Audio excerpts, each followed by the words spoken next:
Pues se confunde mucho porque ya les he dicho, no voy a tomar el examen hasta tienen que sacarse 100. Sí, vamos a hablar de eso con la doctora, igual hemos hablado hoy día para poder considerar. ¿Ya? Pero lo que la doctora me ha dicho es que en este examen no les voy a poner casos clínicos. Le pedí eso y me dijo que ya, en este examen no les, porque han dado la indicación de que debemos poner casos clínicos. ¿Ya? Entonces no les vamos a poner a ustedes. Y en sí dice 20 a 25 preguntas. ¿Cuántas preguntas quieren? ¿25? ¿Sí? Ya, porque tenemos esa opción de 20 a 25 preguntas. Si quieren 25 preguntas, están. ¿Ya? Y ya nos han dado la indicación. ¿Les han dado a ustedes la indicación o no? Nunca nos dicen nada. Tiene que ser en base a esto lo que bueno, dice que solo tienen de 30 a 35 minutos. Preguntas con clave A, si 1 y 2 son correctas, y B, si 2 y 4 son correctas. Eso es y las de desarrollo que no les voy a colocar, y los casos clínicos tampoco. Preguntas de desarrollo corto, pero eso tampoco no los voy a colocar. Todo el examen va a ser de selección, ¿ya? Pero consideren esto que dice A, si 1 y 2 son correctas, B, si 2 y 4 son correctas, ¿ya? Esa es la indicación que viene. Pero de todas formas le voy a preguntar a la doctora si podemos hacer como hacíamos, solo la correcta, ¿no? O la opción 4, que todas son correctas, ¿no? Entonces, si ella me dice sí, podemos hacerlo así, entonces vamos a hacer de esa forma, ¿ya? Okay. Ahora, bueno, empezaremos así. Ya, bueno, para hablar de toda terapia de tratamiento, ya sea en cáncer de mama, cáncer del cuello uterino o un cáncer de endometrio, debemos hablar los diferentes tipos de esquemas que vamos a realizar. Pues de forma inicial, en una etapa adyuvante, que es un tratamiento inicial, en muchas de las terapias, en muchos de los diagnósticos de neoplasias, realizamos como primera línea una quimioterapia. En algunos casos, dependiendo del estadio de la enfermedad, podemos realizar terapias neoadyuvantes, ¿no? En las que consiste una combinación de quimioterapia o radioterapia, ¿no? Aunque también se puede hacer una combinación entre quimioterapia, radioterapia o quimioterapia y radioterapia, ¿no? Tanta mucha diferencia entre radioterapia y radioterapia no existe, ya que ambos se utiliza lo que es la radiación, pero en relación a la diferencia entre una radioterapia y una radioterapia radica en el margen de la lesión que va a abarcar. En sí, la radioterapia sí tiene un margen localizado, pero un poco más amplio, a diferencia de la radioterapia, que es una localización más específica en relación a los marcadores que utiliza, ¿no? Y va dirigido directamente a un tejido específico más pequeño, ¿no? Entonces, esa es la única diferencia entre ellos. La siguiente, por favor. Bueno, vamos a hacer las definiciones. Lean definiciones, les voy a preguntar definiciones, por favor, ¿no? La quimioterapia, pues, se considera un tratamiento sistémico, ¿no? A diferencia de la radioterapia y la radioterapia, que van a ser localizadas, porque los medicamentos que vamos a utilizar van a pasar a todo el organismo y además pueden eliminar células cancerosas que se hayan propagado, ya sea en casos de metástasis, ¿no? Que se encuentren lejos del tumor original primario, ¿no? Ya sea una metástasis en mama, que haya una metástasis pulmonar o una metástasis, qué sé yo, una metástasis hepática de un cáncer del cuello uterino o un cáncer de ovario, ¿no? Entonces, esa es la característica de la quimioterapia, que es una terapia sistémica, ¿no? En relación a la radioterapia utiliza partículas o ondas de alta energía. Estos son rayos X, ¿no? Bueno, lo mencionan como rayos X y, ¿no? Y, ¿no? Pero esta ya es una característica de la terapia que realiza, ¿no? Son rayos gamma, rayos de electrones y también de protones, que se encargan de eliminar a las células cancerosas. Dicen que actúan, ¿no?, sobre el ADN que se encuentra dentro de las células, y lo que va a producir en las células son pequeñas rupturas. Estas pequeñas rupturas van a evitar que las células cancerosas continúen su crecimiento, se dividan y además causándoles la muerte. de esta forma causando lo que es la destrucción celular completa, ¿no? En relación a la braquiterapia, como les había mencionado, pues es un procedimiento que ya se usa para tratar tipos de cánceres más específicos y también otras afecciones, ¿no? Esta consiste en colocar un material radioactivo en el cuerpo, lo que a veces se llama radiación interna, ¿no? Entonces la braquiterapia también tiene el nombre de radiación interna, ¿no? La radioterapia lo que hace es que permite al equipo de atención médica utilizar dosis más altas de radiación, que sería la diferencia, ¿no?, con la radiación externa, ¿no? Utiliza dosis más elevadas de radiación, pero van a ir dirigidas a un marcador específico en el cual se van a encapsular y van a actuar directamente sobre las células metastásicas, ¿no? A diferencia de la radiación externa, que es un poco más amplia, ¿no? Y como decía, ¿no?, se administra directamente en el área de tratamiento. Lo que hace es que la braquiterapia tiene una característica de disminuir el riesgo de dañar tejido sano, ¿no?, y solamente enfocarse en el tejido afectado. Entonces, esas tres diferencias caracterizan a cada una de estas terapias. Bueno, vamos a hablar cuál es el tratamiento médico en el cáncer ginecológico. Vamos a hablar de forma un poquito más amplia del cáncer del cuello uterino. Bueno, en las terapias del cáncer del cuello uterino tenemos que seguir diferentes líneas, ¿no?, dependiendo del estadio en el que la paciente se encuentre, ¿no? Podemos nosotros ofrecerle a nuestra paciente lo que es la cirugía, que es la extracción del la extracción del útero en una sola cirugía, ¿no? La cirugía en sí queda limitada a estadios que no sobrepasan el estadio 1A. En sí podemos realizarla en un cáncer in situ o un estadio 1 o un estadio 1A, ¿ya? Entonces, estadios en los que no haya un compromiso de parametrios del cuerpo uterino o la infiltración a ganglios inguinales, ¿no? En esas pacientes nosotros podemos ofrecer una cirugía ya sea con extracción de riñones vaginales, con extracción del tercio superior de la vagina, ¿no? De esta forma limitando el área de extensión de la neoplasia.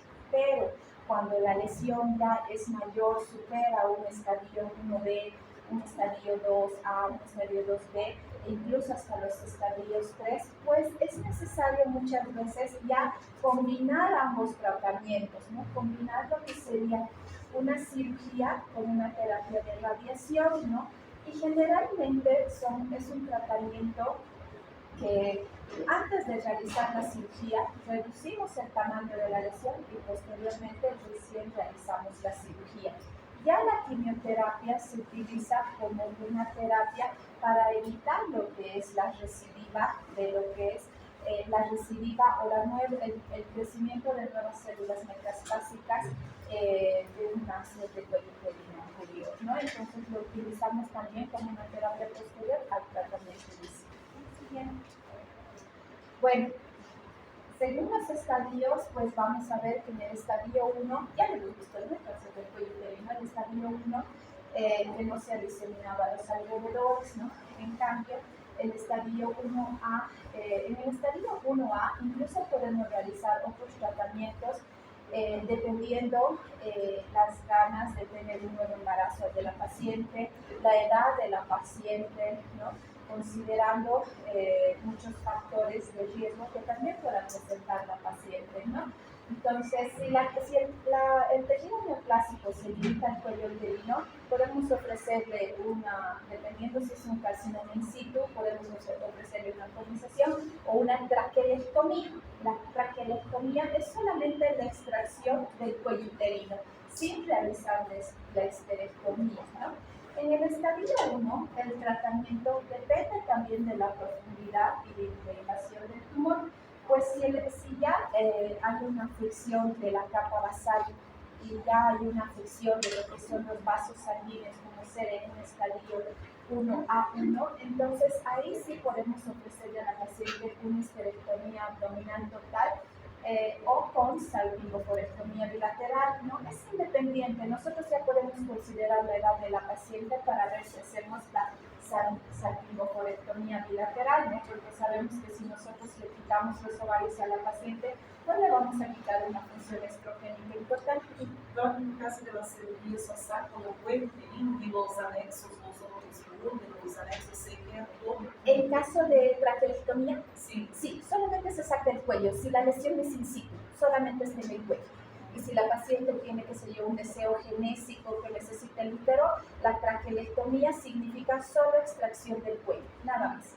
¿Ya? Gracias. Ok.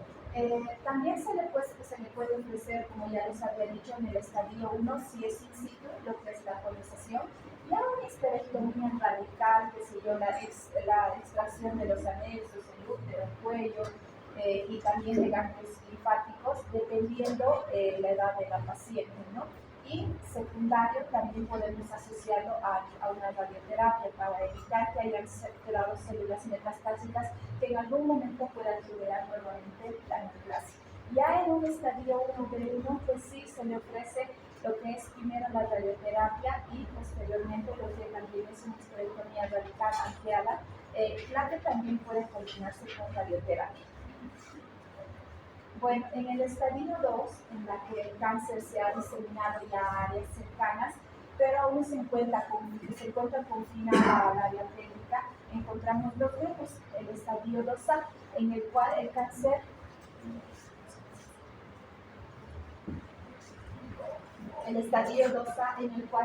se ha diseminado ya fuera del cuello uterino, quiere decir que hay invasión de los tercios superiores de la vagina, ¿ya? Entonces, este cáncer pues ya no lo podemos manejar nosotros solamente con una histerectomía, ¿no? En el estadio 2B, el cáncer se ha diseminado al tejido alrededor del cuello uterino. ¿Cuál es el tejido que se encuentra alrededor del cuello uterino? Pues se halla el tercio superior de la vagina y en la parte superior los parametrios, ¿no? Los que hacen que el cuello se fije a la cavidad pélvica, ¿no? En este caso, en el estadio 2, el tratamiento también depende de la profundidad de invasión del tumor.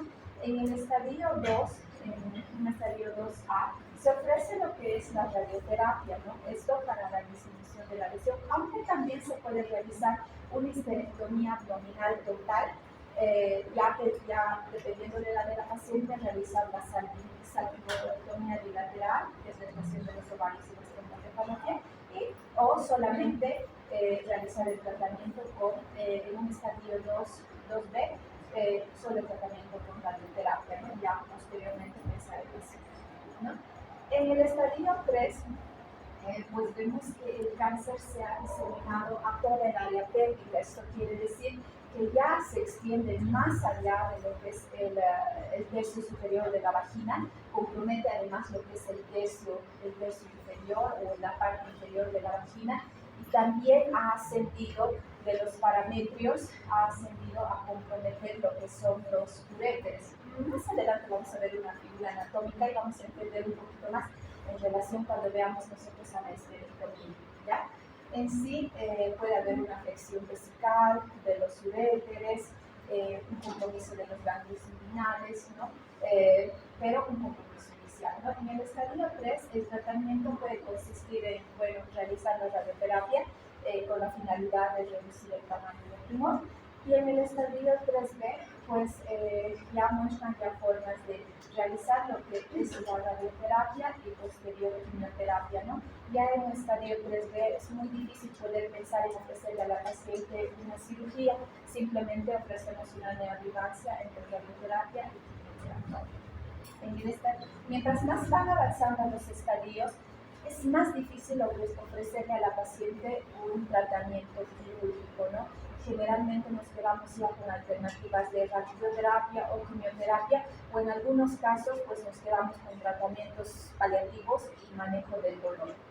En el estadio 4, pues es como el cáncer se ha diseminado a otras partes del cuerpo, pues lamentablemente ya no se encuentra confinado al área pélvica, ¿no? En el estadio 4A podemos observar que la diseminación se ha tomado lo que es la vejiga en la parte anterior del útero y en la parte posterior el recto, ¿no? Que son órganos que se encuentran cerca del cuello uterino. En el estadio 4B, pues ya hay diseminación a otros órganos distales como cerdos pulmones, ¿no? En esta etapa, en el estadio 4, pues lamentablemente no tenemos muchas alternativas, ¿no? No podemos hacer mucho con la paciente, ya que también el tiempo de sobrevida es menor. Entonces, en esta el tratamiento puede consistir en ofrecerle una radioterapia, ofrecerle lo que es una radioterapia combinada con tratamiento de quimioterapia, y en un estadio 4B, pues simplemente ofrecerle una radioterapia para aliviar los síntomas del dolor y quimioterapia, ¿no? Es mucho más complejo hacer el manejo de una paciente en este tipo de estadios, ¿no? Ya que la radioterapia tiene unas consecuencias muy agresivas cuando los tumores son muy grandes, ¿no? Y uno de ellos es la secuencia posterior a la administración de la radioterapia a formación de fístulas. En las pacientes que tienen un estadio 3 y 4 y nosotros le ofrecemos radioterapia, pues lamentablemente tienden a formarse fístulas vesicouterinas o fístulas vesicovaginales o fístulas rectovaginales. Entonces, en estas pacientes, pues ellas ya empiezan o no a orinar por el útero o a orinar de la vejiga por la vagina o presentar deposiciones por la vagina por la fístula rectovaginal que en ellas se ha formado, ¿no? Entonces, ahí va la complejidad de realizar el tratamiento, este tipo de tratamientos en pacientes con estadios avanzados, ¿no? En sí, realizar una reparación de una fístula ya en una paciente que tiene un CA en la que no se ha hecho reducción del tumor, pues no conlleva ningún beneficio, ¿no? Lamentablemente la calidad de vida de la paciente queda muy afectada, ¿no? Y lo único que en algunos casos le ofrecen pues es el uso de óvulos, antisépticos, esto para evitar el riesgo de infecciones, ¿no? Porque generalmente son pacientes que generan cuadros sépticos y posteriormente fallas multiorgánicas y fallecen, ¿no? Lamentablemente el cáncer tiene ese curso. Bueno, hablando de quimioterapias neoadyuvantes en el tratamiento del cáncer del cuello uterino, como ya habíamos visto, en un estadio 1B podemos utilizar tratamientos neoadyuvantes, ¿no? En sí, el cáncer del cuello uterino tiene una alta tasa de respuesta en tumores primarios cuando solamente hay metástasis ganglionares, ¿no? No cuando hay metástasis a otros órganos pélvicos, ¿no? En sí, el tratamiento de quimioterapia neoadyuvante tiene un gran beneficio y mejora la supervivencia de pacientes que se encuentran en estadio 1B y 2. Los fármacos que nosotros utilizamos, que en oncología se utilizan para el tratamiento de estas terapias neoadyuvantes son el gadino, la vilonicina, la vinblastina, el 5-fluoracilo y el paclitaxel, ¿no? Entonces son los quimioterapéuticos más utilizados en esta etapa, ¿no? Estadios 1B y 2. Los tumores respondedores a quimioterapia son los de mejor pronóstico, es decir, si un tumor no es buen respondedor a la quimioterapia, generalmente se comporta de forma muy agresiva. En cambio, si el tumor tiene una buena respuesta a los quimioterapéuticos, generalmente el pronóstico para los pacientes suele ser favorable.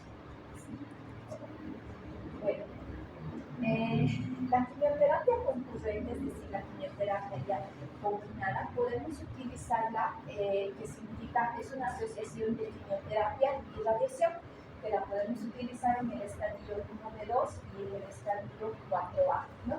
En estas pacientes, esta terapia lo que va a hacer es disminuir la mortalidad en un porcentaje del 30 al 40%, ¿no? Y esta terapia se realiza en los casos en los que no se decida un tratamiento quirúrgico, que se llevan pacientes que lamentablemente tienen el cáncer entre los 35 y 40 años, ¿no? Y nunca han tenido un embarazo. Entonces, en estas pacientes se le ofrece como ya una alternativa, dependiendo si se encuentran en estadios tempranos, una quimioterapia concurrente, ¿no? O en pacientes en las que tal vez no podemos realizar un tratamiento quirúrgico y se encuentran en un estadio muy avanzado cerca del estadio 4A. En relación a la radioterapia externa, la radioterapia externa es una terapia administrada en fotones o electrones desde una fuente fuera de la paciente, ¿no?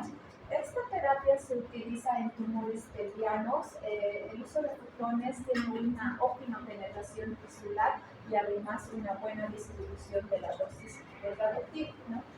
En sí, en estas pacientes la tomografía representa el método de planificación más utilizado, ¿no? Entonces dice que para realizar una radioterapia generalmente se realiza un buen establecimiento, una buena localización del tumor, ya que la terapia va a dirigirse una radiación hacia el tejido y debe tener una buena distribución. Para tener una localización exacta del tumor, se realizan estudios de tomografía e incluso en algunos casos le realizan a la paciente una resonancia magnética. ¿Esto para qué?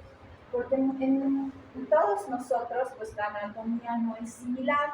Al no ser la anatomía similar, no podemos tener unas fuentes de radiación directas. Las fuentes de radiación tienen que ser diferenciadas para todos los tipos de pacientes. Ya que nuestra anatomía es variable, lo que hacen es sacar estudios de tomografía y resonancia magnética y establecer las estructuras anatómicas y hacia dónde debe ir dirigida la radiación. ¿Esto para qué? Para evitar lesionar tejido sano con las ondas de radiación. ¿Ya? A eso se refiere con el planificador, ¿ya? Que permite diseñar el volumen blanco y estructuras normales y determinar una delineación más precisa de los volúmenes. Esto gracias a la resonancia magnética y una tomografía por emisión de positrones, ¿no? Entonces, la terapia con planeación es esto, ¿no? Consiste en determinar bien las variaciones anatómicas que pueda tener el paciente y de esa forma dirigir la radiación al tejido específico.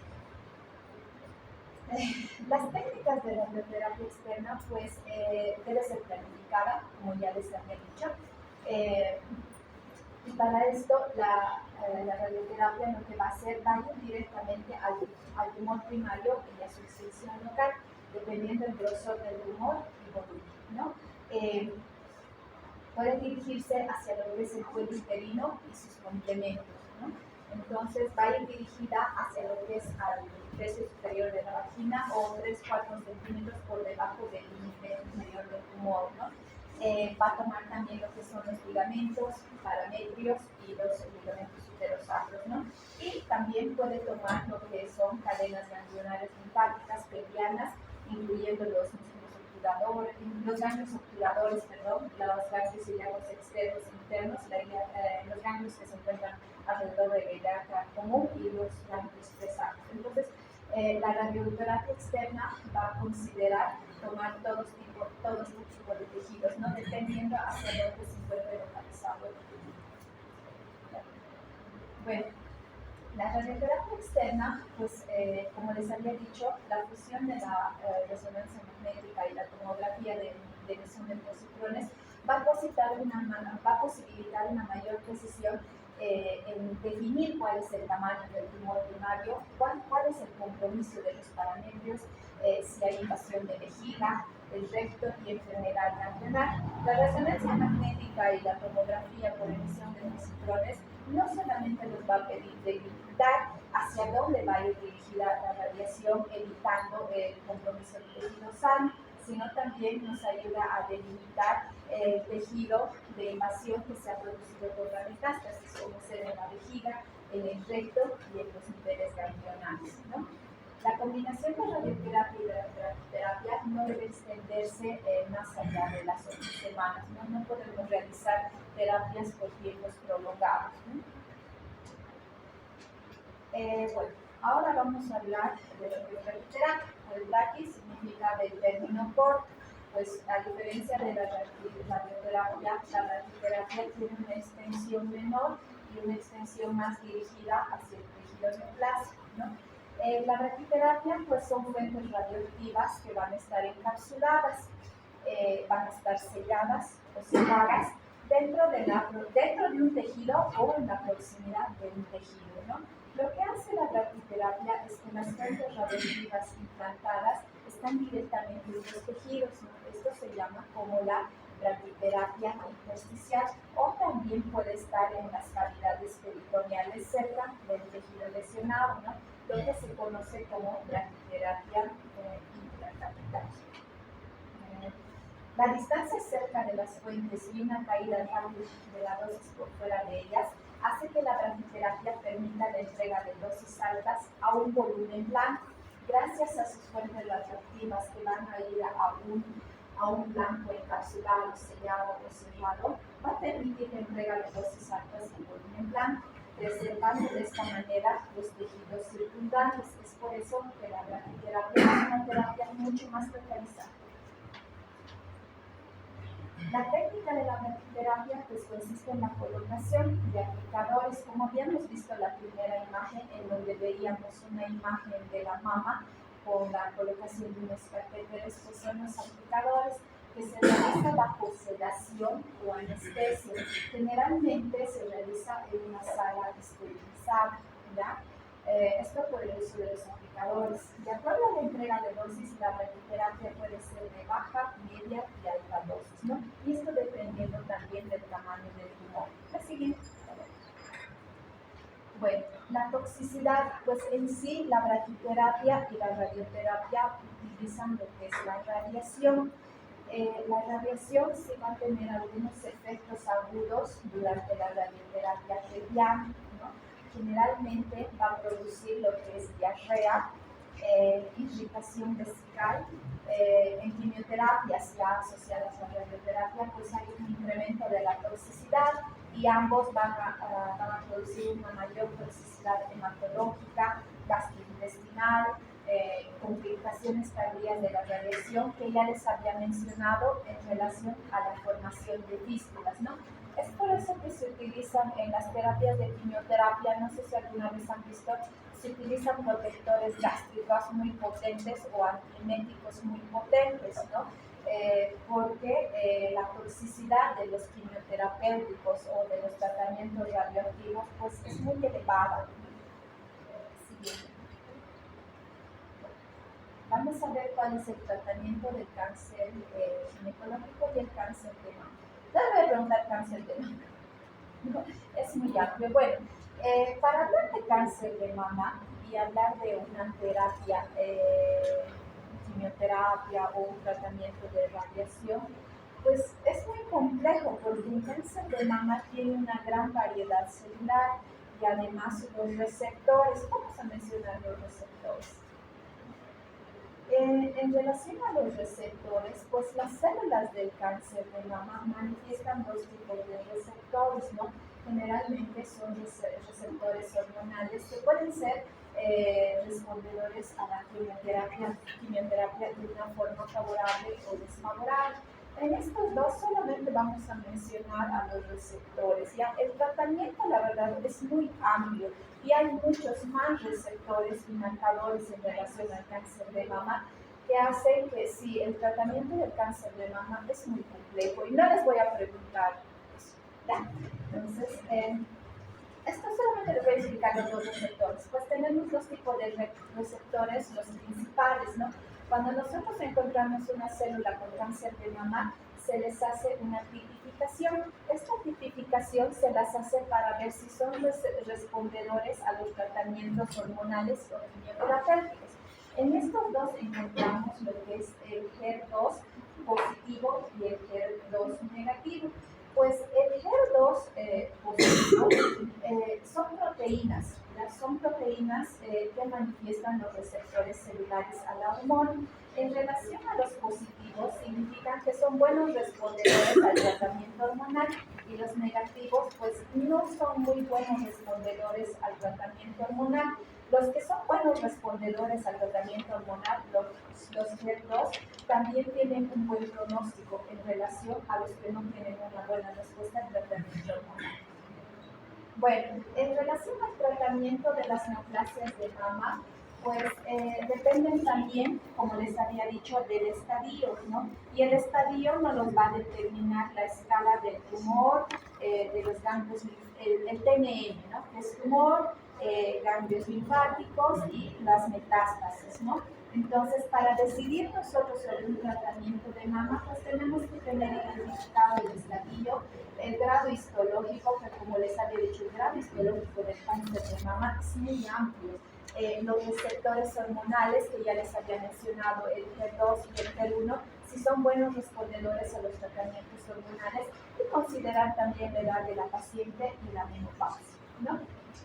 Podemos ofrecer a la paciente lo que son cirugías conservadoras dependiendo de los límites que tiene el tumor, o si hay una invasión ganglionar hacia cerca de cuántos grupos ganglionales, ofrecer cirugías radicales y posteriormente, dependiendo del tratamiento en el que se haya realizado la paciente, una cirugía reconstructiva, ¿no?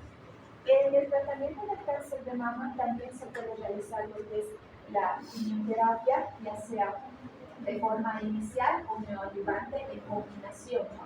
Con ya sea cirugía o quimioterapia, o en algunos casos radiación y quimioterapia, ¿no? Bueno, los tratamientos más hormonales más frecuentes que se realizan en el cáncer de mama están lo que es el anastrozol, el exemestano y el letrozol, ¿no? Y uno de ellos, el que más se utiliza, es el tamoxifeno, ¿no? Pero es que lo utilizan con un poquito más cuidado porque ya tiene un efecto en las hiperplasias endometriales, ¿no? Y en algunos casos el desarrollo de un cáncer endometrial, ¿no? La radioterapia la podemos utilizar también como un tratamiento conservador para reducir el tumor, o también un tratamiento post-mastectomía, ¿no? Dependiendo si hay ganglios afectados y el tumor mide menos de 5 centímetros, ¿no? Entonces, o también se pueden realizar terapias dirigidas, ya sea al factor de crecimiento endotelial vascular o hacia factores de crecimiento epidérmicos, ¿no? Que también participan en el desarrollo de las mujeres. Bueno, el tratamiento ya a nivel farmacológico podemos utilizar lo que es la quimioterapia, hormonoterapia y terapias biológicas, ¿no?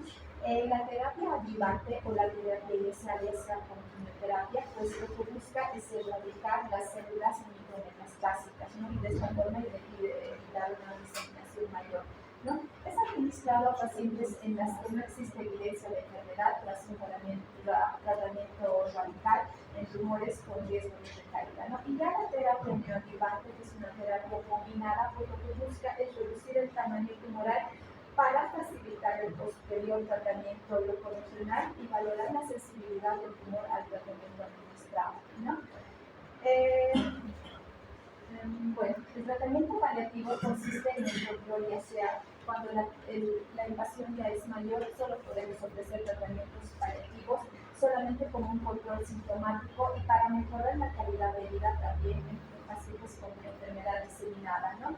Y esto es empleado en pacientes con enfermedad metastásica. Pues lamentablemente el cáncer de mama tiene una diseminación ya sea directa hacia el pulmón, ¿no? Entonces es por eso que el cáncer de mama sí se considera pues, es uno de los más agresivos por la diseminación pronta que tiene, ¿no? Y en algunos casos ya pues mucho más avanzados una diseminación mayor, ¿no? Hacia el cerebro o hacia el hígado, ¿no? Entonces en ellos solamente ya no podemos realizar muchas veces grandes tratamientos. Si el tumor es mayor a 5 centímetros, lamentablemente el pronóstico de la paciente no es favorable, ¿no? Solo podemos ofrecer terapias neoadyuvantes. La siguiente, por supuesto, ella es clasificación de...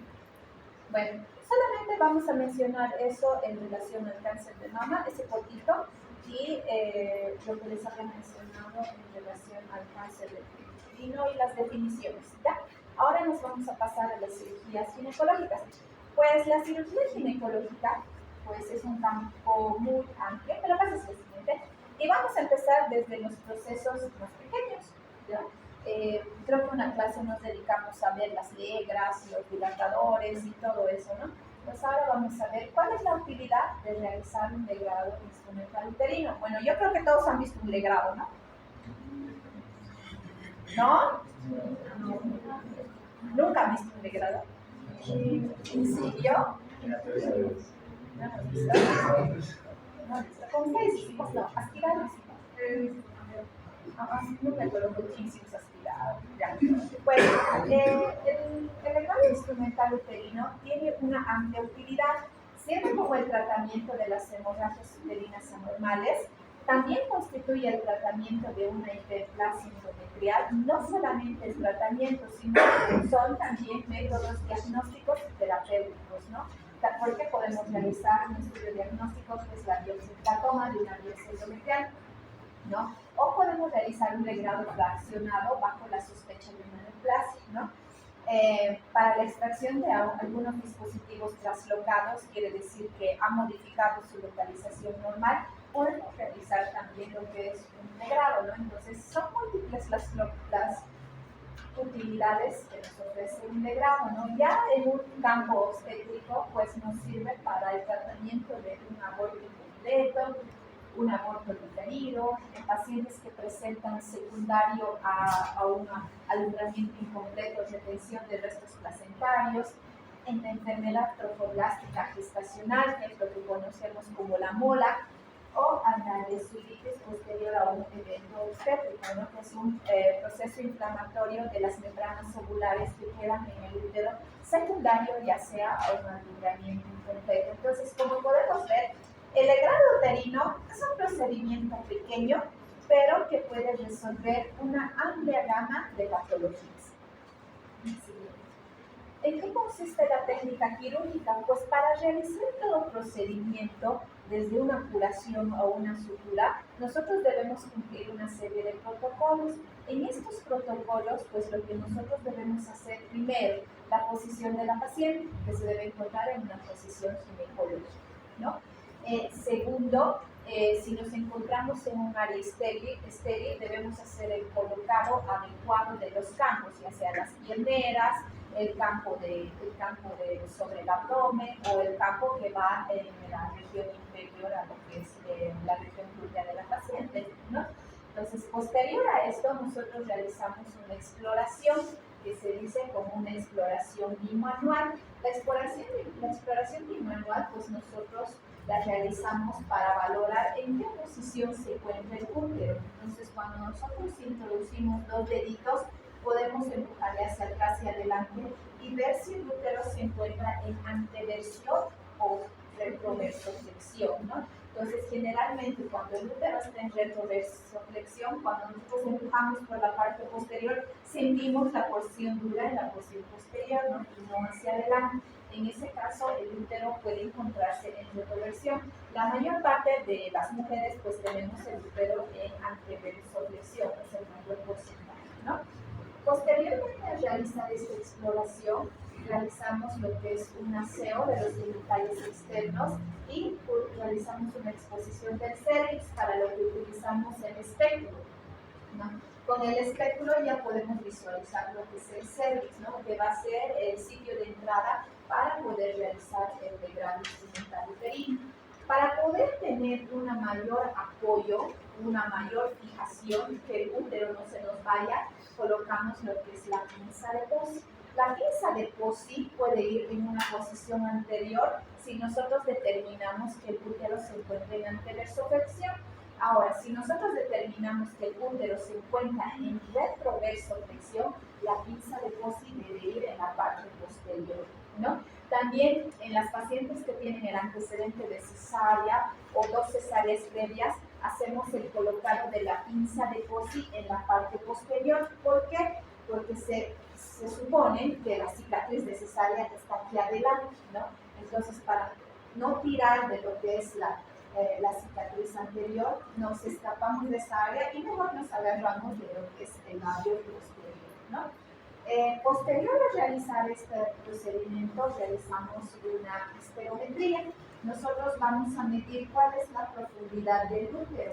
Entonces utilizamos un esterómetro. Generalmente el útero en pacientes que nunca han gestado puede tener incluso una longitud de 5 o 6 centímetros, ¿no? Pero en mujeres que ya han gestado puede tener de 9, 10 centímetros, dependiendo cuántas gestas han tenido, ¿no? Hay mujeres que han tenido 6 gestas, cuando tú pones el histerómetro es hasta el 12, ¿no?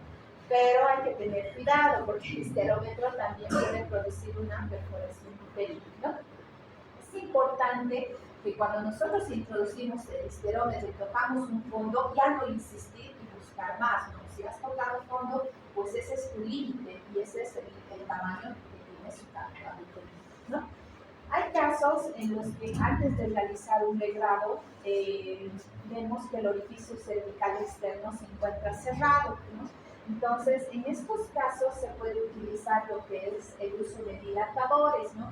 Hemos usado los dilatadores también con ustedes, ¿no es cierto? Entonces, los dilatadores vienen en diferentes medidas, ¿no? Dependiendo en qué tamaño de abertura se encuentre el cuello uterino, ¿no?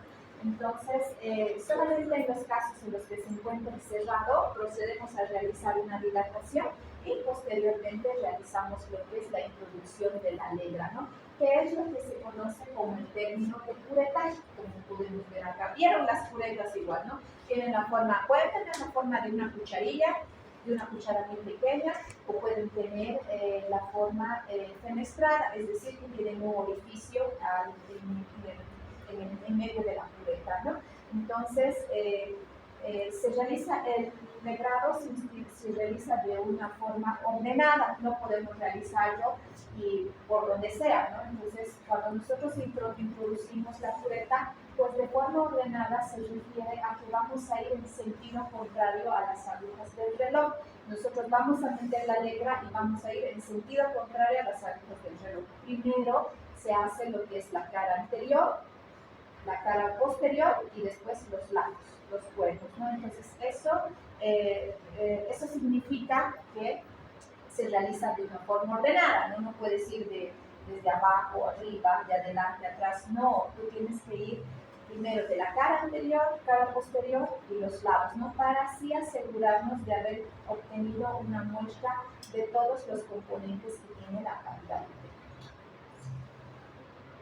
Bueno, en relación a las complicaciones que se pueden presentar secundarias a un legrado, pues pueden ser inmediatas, mediatas o tardías. En las complicaciones que se nos pueden presentar en el momento en que estamos realizando un legrado, pues uno de ellos es la perforación uterina. Tanto los dilatadores, tanto el histerómetro como las negras, entonces pueden producir una perforación uterina, ¿no? ¿Y cómo se presenta? Se presenta por el sangrado continuo, ¿no? Es un sangrado continuo y las características del sangrado es que son rojo rutilante, ¿no? Es porque hemos lesionado completamente todas las capas del útero, ¿no? Alguna complicación inmediata también que se puede presentar es la presencia del sangrado por atonía, ¿no? Es muchas veces posterior a atender un parto, el útero se encuentra atónico, ¿no? O el útero se encuentra con contenido de restos. Entonces nosotros sacamos los restos, pero como complicación inmediata, y al presentarse una atonía uterina que pese a sacar los restos y el útero no ha tomado un tono favorable, un tono muscular favorable, pues ahí es cuando se puede presentar una hemorragia masiva, ¿no? También pueden presentarse lesiones o laceraciones cervicales, ¿no? Porque las curetas son cortantes, ¿no? Entonces, al ingresar por el canal cervical hay que tener mucho cuidado, ¿no? Porque también con la cureta cortante podemos lesionar el tejido, es muy noble el tejido cervical, ¿no? Entonces podemos lesionar este tejido, ¿no? A diferencia del útero, que el útero es un músculo y es muy potente, ¿no? Entonces, es por eso que hay que tener cuidado con el manejo de ya sea las negras o las curetas, ¿no? En relación a las complicaciones inmediatas, pues mediatas son la infección, ¿no?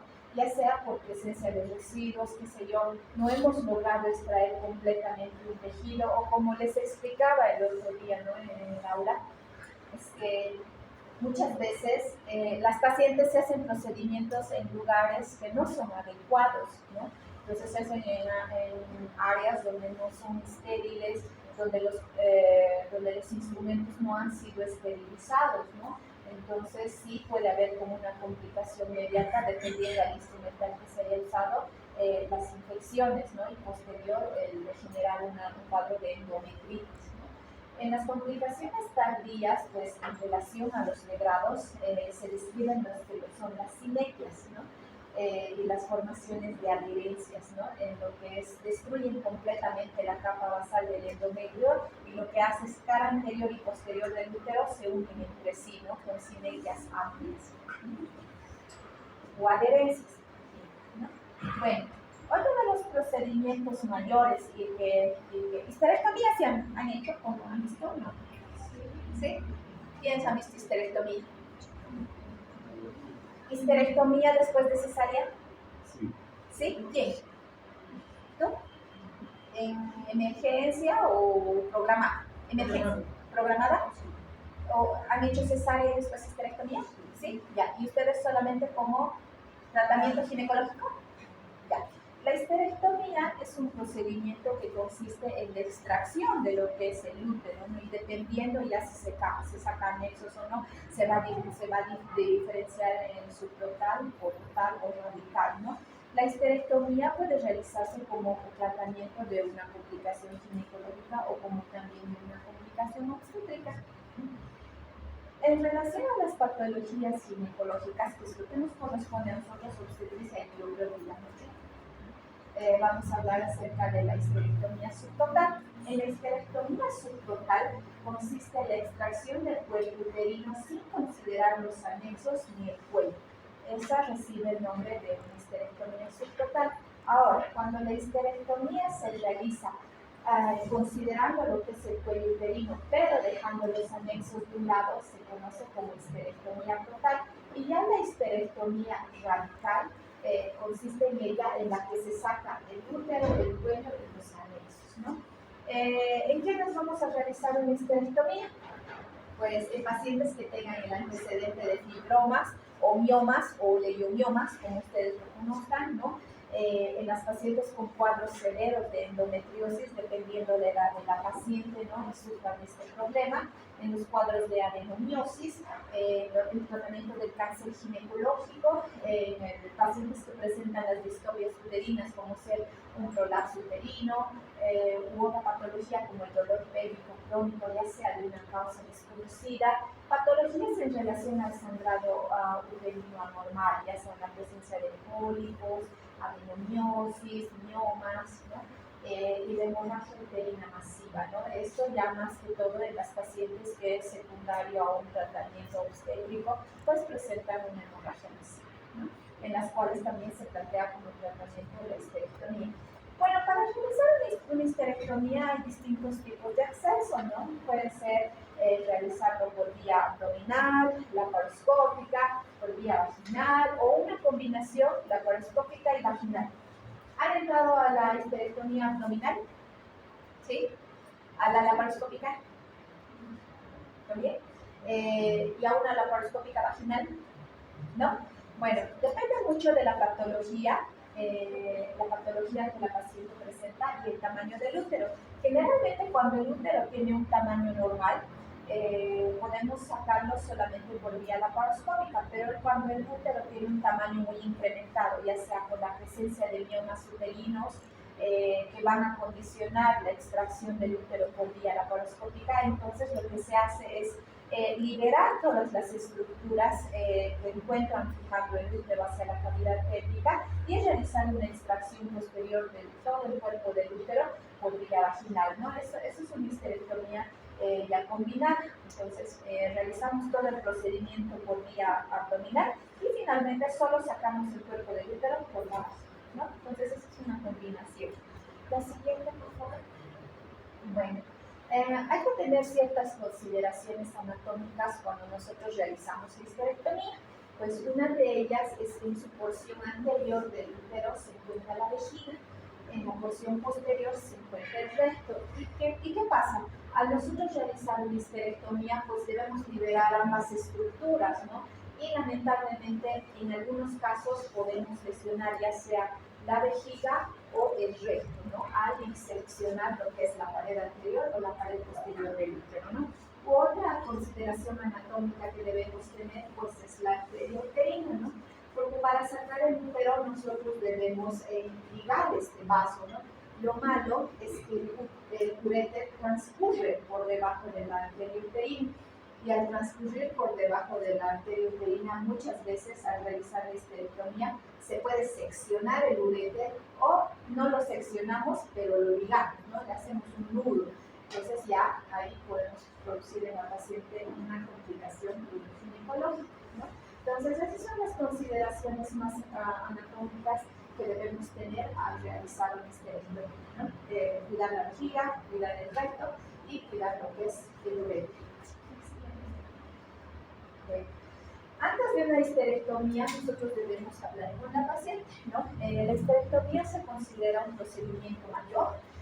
Hay que verificar el equipo, ¿no? Generalmente deberían participar los ginecólogos, la posición que va a tomar la paciente, ya sea esta una histerectomía laparoscópica o una histerectomía abdominal, ¿no? Ya en una histerectomía abdominal, la paciente se va a encontrar en lo que es solamente un decúbito dorsal, ¿no? Y en una histerectomía laparoscópica, pues la vamos a elevar a la paciente, ¿no? Cosa que los órganos pélvicos se vayan haciendo, ¿no? Pero depende mucho de lo que quiera el operador, ¿no? Es un examen, es un tratamiento, perdón, que se realiza bajo anestesia. En algunos casos, cuando se hace la histerectomía laparoscópica, se hace bajo anestesia general. Cuando se hace la histerectomía abdominal, solamente con anestesia reactiva, ¿no? Y el uso de la sonda Foley, ¿esto para qué? Para verificar si durante el procedimiento quirúrgico se puede producir una lesión vesical o ureteral. Bueno, la elección de la incisión depende, como les había dicho, del operador. Muchos de ellos pueden ingresar con una incisión suprapúbica de Cherny, o muchos de ellos como la incisión de la cesárea, que es Van Stick, o la que te permite mayor amplitud y es de mayor facilidad de manipuleo, pues es la mediana, ¿no? Entonces, la técnica, la elección de la incisión depende mucho del operador. Bueno, ¿qué pasos se van a seguir en histerectomía? Primero, se realiza lo que es la apertura de las estructuras cutáneas hasta la identificación del peritoneo parietal, ¿no? Una vez que se identifica lo que es el útero, se hace un pinzamiento del útero. Este es un útero miomatoso, ¿ya? Posiblemente por eso se haya realizado la histerectomía, ¿no? Entonces lo que hacemos es fijarnos del útero con una pinza COSI, cosa de que podamos manipularlo y realizar una decisión, una mejor decisión, ¿no? Primero lo que hacemos es trabajar sobre un lado, hay que trabajar ya sea sobre el lado derecho o izquierdo, ¿no? Dependiendo cómo quiere empezar el operador, ¿no? Entonces, lo que vamos a hacer primero es identificar lo que son el ligamento uterovárico. El uterovárico es, ¿no?, que viene del útero al ovario, ¿no?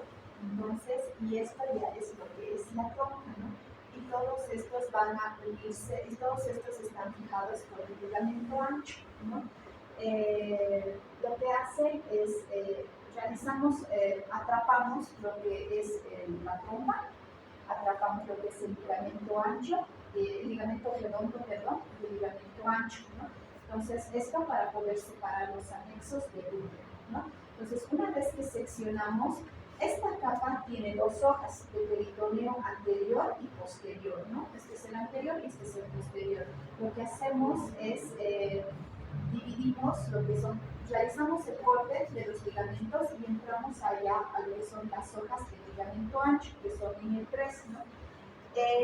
Depende cómo se está realizando la cirugía. Si se está realizando una histerectomía radical, pues hay que incluir el ovario, ¿no? Entonces, la ligadura se va a realizar en una porción más inferior, ¿no?, en lo que es el ligamento infundíbulo pélvico. Entonces, este es el ligamento infundíbulo pélvico, ¿no?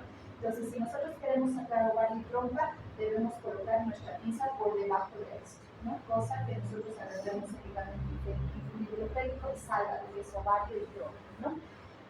Posteriormente realizamos lo que es, vamos a realizar lo que es el corte y la apertura de estas dos hojas.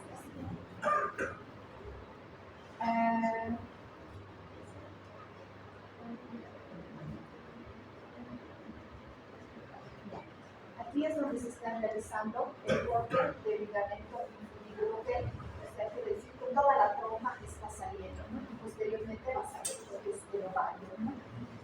Posterior a realizar este procedimiento, cuando nosotros ya liberamos al útero de lo que es el ligamento, de lo que son el ligamento redondo y ancho, vamos a liberar de lo que es sus puntos de fijación anterior. Los puntos de fijación anterior va a ser lo que es la vejiga y el recto. Esto se conoce como la disección del espacio vesicuterino, o sea, vamos a ir separando lo que es la vejiga de la cara anterior del útero, ¿no? Estos son solamente un dibujo y esta ya es la imagen real, ¿no? Entonces, la vejiga tiene en su parte posterior una capa de peritoneo y tiene una capa de tejido graso, ¿no? Entonces, cuando nosotros separamos este tejido, tiene que verse esa capa grasa, ¿no? Porque si vemos nosotros un tejido rosado, pues ya le hemos dado a la vejiga, ¿no? Pero si nosotros vemos la capa de grasa que une a lo que es la cara anterior del útero y la porción posterior de la vejiga, pues nos encontramos en lo que es el espacio vesículo-uterino, ¿no? Liberamos lo que es la capa anterior y posteriormente liberamos lo que es la pared posterior, que es del ligamento uterosacro. Aquí puede verse lo que es la disección de la cara anterior.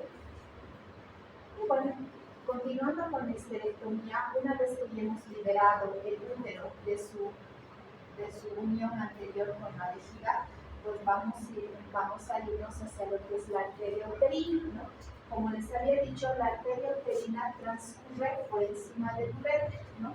Entonces hay que tener mucho cuidado al ligar lo que es la arteria uterina, de no tomar lo que es el uréter, ¿no? Entonces aquí ya hemos realizado la ligadura y tiene que verse, ¿no? Tiene que verse la vena y la arteria. Si tú ves uno más, ya te has llevado el uréter, ¿no? Entonces cuando nosotros hacemos el corte, verificamos, ¿no? Arteria, vena, aquí hay uno más, ya estamos chao, ¿no? Y es clarito el uréter porque la vena tiene una coloración mucho más oscura, la arteria late, y en cambio el uréter pues bota orina, ¿no? Entonces ahí sí estamos chao, ¿no? Aquí igual se ve el planteamiento, en esta imagen, en la D se ve el planteamiento de lo que es las arterias uterinas, ¿no? Siempre cuidando que no estemos fumando el uréter, ¿no? Y posterior a ligar lo que son los vasos uterinos, pues ya nos vamos a ir hacia lo que son los ligamentos cardinales. Los ligamentos cardinales son los ligamentos que unen el útero hacia los bordes laterales de la pelvis, ¿no? Es por eso que el útero siempre se mantiene en una posición fija, nunca se va de un lado al otro, adelante, atrás, ¿no? Los ligamentos cardinales hacen que se mantengan fija en esa posición antero-posterior, ¿no? Entonces, una vez que seleccionamos los ligamentos, ya vamos a tener una liberación de lo que es el cuello. Esto es el cuello y esto ya es la vagina, ¿verdad? Entonces, este orificio que ustedes ven es la unión entre el cuello y la vagina, ¿no? Entonces, la siguiente imagen. Aquí vemos que ya se realiza el corte completo y aquí solamente queda la vagina, ¿ya? Sale el cuerpo uterino y queda la vagina. Lo que hacemos es, realizamos el cierre, ahora ya no se llama vagina, ¿no? Se llama unión vaginal, es lo único que queda, ¿no? Entonces lo que hacemos es el cierre de la unión vaginal. Algunos no realizan el cierre de la unión vaginal, algunos cirujanos lo dejan abierto. ¿Por qué? Porque está cubierto por un peritoneo, y dicen que los peritoneos se encuentran, entonces no lo cierran por eso, ¿no? Pero la verdad, por el riesgo de infecciones es mejor realizar el cierre de la fístula vaginal. Que algunos realizan el cierre y ya lo dejan y culmina la cirugía, ¿no? Pero algunos realizamos el cierre. Por ejemplo, yo sí lo vuelvo a peritonizar, ¿no? Entonces me presto los peritoneos que cubrían antes esta estructura y se lo vuelvo a cubrir totalmente, ¿no? Y esto para disminuir el riesgo de infecciones y también el riesgo de formación de abscesos en la estructura vaginal. Bueno, en que debemos identificar ciertos riesgos de la paciente o complicaciones que van a presentar secundario a histerectomía, y esto generalmente en pacientes que tengan algún inmunocompromiso, alguna patología inmunológica, las pacientes que tienen lamentablemente la obesidad, ¿no? En las que es mayor el desarrollo de tromboembolismos, ¿no? Trombosis venosas profundas, y realizando una histerectomía incrementamos este factor. Considerar también la pérdida genética de la paciente. Siempre que vamos a realizar una histerectomía, nosotros le pedimos tanto los tiempos de coagulación como la hemoglobina. Si la paciente se encuentra con una hemoglobina baja, al considerarse la histerectomía una cirugía mayor y que sangra mucho y que tiene una pérdida hemática importante, entonces debemos prepararnos previamente con la paciente haciéndole una transfusión previa, ¿no? Debemos considerar también un factor de riesgo de complicaciones de la histerectomía es el tiempo que dura, ¿no? La histerectomía puede durar ya sea de 1 hora o incluso hasta 4 horas, dependiendo de los hallazgos quirúrgicos que se nos vayan a presentar, ¿no? Obviamente el estado de nutrición de la paciente, si tiene un estado de malnutrición, pues los factores de cicatrización no nos van a jugar a favor, ¿no? La presencia del tejido desvitalizado que nosotros hayamos producido, ¿no? ¿Cuánto daño hemos producido a los tejidos adyacentes, ¿no? O también que algunas veces no utilizamos un antibiótico prequirúrgico o profiláctico, ¿no? Sino que lo utilizamos en una etapa posterior a la cirugía e incrementamos el riesgo de infecciones posterior a la histerectomía. Lo que hay que hacer en una histerectomía, pues siempre hay que limitar el tiempo de hospitalización, evitar la depilación reciente, ¿no?, del área quirúrgica y también los controles de glicemia postoperatoria en la paciente y facilitar a la paciente o fomentar a la paciente a una deambulación temprana. ¿Por qué? Por el riesgo del tromboembolismo del microembolismo venoso profundo, ¿no? Entonces, como es una cirugía mayor con una pérdida hemática abundante, pues hay que considerar estos factores, ¿no? Bueno, en relación a los cuidados postquirúrgicos posterior a realizar la histerectomía, pues debemos realizar un manejo adecuado del dolor, es una cirugía muy dolorosa, ¿no? Si bien ingresamos por sonda vesical, algunos lo mantienen por 6, 8 o 24 horas, esto para controlar los líquidos eliminados por la vía urinaria, ¿no? Entonces debemos realizar un control de la diuresis para así verificar que no hemos lesionado la vejiga o uno de los uréteres, ¿no?, ya que en estos casos puede presentarse lo que es la hematuria, ¿no? También debemos revisar lo que es el control del sangrado genital, ya que al constituirse el cierre del unión vesical podemos no haber considerado algunos vasos sangrantes, ¿no? Entonces la paciente puede presentar posterior a la histerectomía una hemorragia, ¿no?, secundaria a la falta de la ligadura en algunos vasos, ¿no? Prevenir el tromboembolismo, realizar la antibiótico temprana y el control de líquidos, ¿no? Como les decía, ver si está orinando o no está orinando la paciente y cómo está orinando, ¿no? Para la prevención de los cuadros infecciosos, pues generalmente esa herida que les había mostrado, en algunos casos, al ser la vagina un poco contaminado o una vía de contaminación por el área externa, pues puede producirse una celulitis del manguito vaginal. Recibe el nombre de la cicatriz de unión vaginal o manguito vaginal, ¿no? Entonces en algunos casos se produce una reacción inflamatoria en ese tejido, ¿no? O puede formarse también un hematoma, ¿no?, o abscesos ya que sean contenido de sangre o contenido de pus, ¿no? Esto más que todo al considerar que el área vaginal tiene una serie de gérmenes propios de la vagina, ¿no?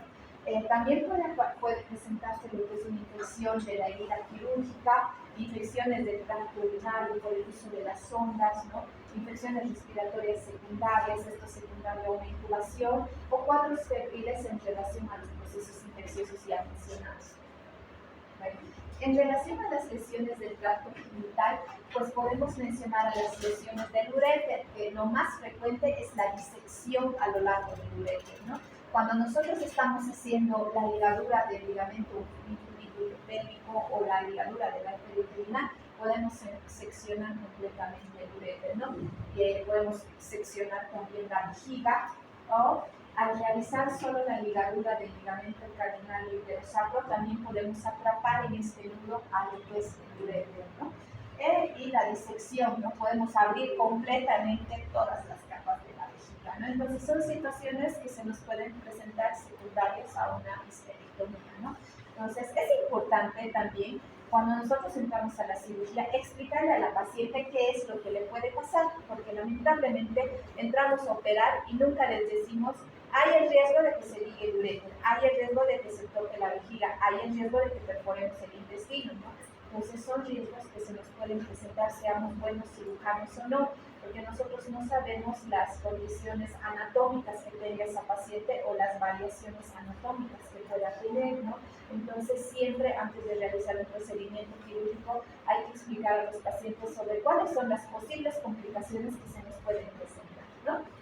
Entonces, si nosotros sospechamos que ha habido una lesión del tracto uterino, del tracto urinario, entonces lo que va a hacer es que la paciente muchas veces puede presentar fiebre, hematuria, dolor abdominal, ilio o abdomen agudo. En algunos casos el abdomen va aumentando de tamaño y la orina empieza a salir por la herida quirúrgica, ¿no? Entonces son casos en los que ha habido una lesión vesical o de ¿no? O la paciente pese a estar con la sonda ya más de 24 horas, una buena administración de líquidos, continúa orinando sangre. Entonces son casos en los cuales se podría haber producido una lesión de la orina, ¿no? Y en algunos casos la presencia de orina pues, va a generar una peritonitis química, ¿no? Y de esa forma la paciente puede presentar un abdomen agudo. Si la paciente presenta alguno de estos signos y síntomas, pues probablemente hayamos producido una lesión del tracto genitourinario.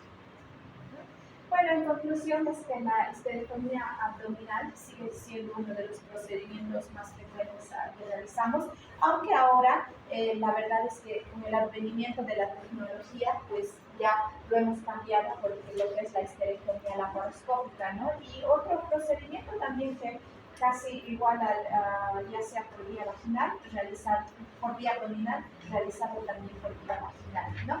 Bueno, el éxito de esta cirugía comienza ya antes del ingreso a la cirugía con un diagnóstico y una valoración adecuada, y es fundamental también la técnica que el cirujano vaya a elegir en relación a su paciente, pues no podemos pensar en que vamos a tener el mismo éxito en una paciente delgada o en una paciente con obesidad o en una paciente que tenga múltiples cirugías o múltiples cesáreas, ¿no? Entonces, considerando estas pacientes, nosotros ya vamos a elegir ya sea una vía de ingreso vaginal, abdominal o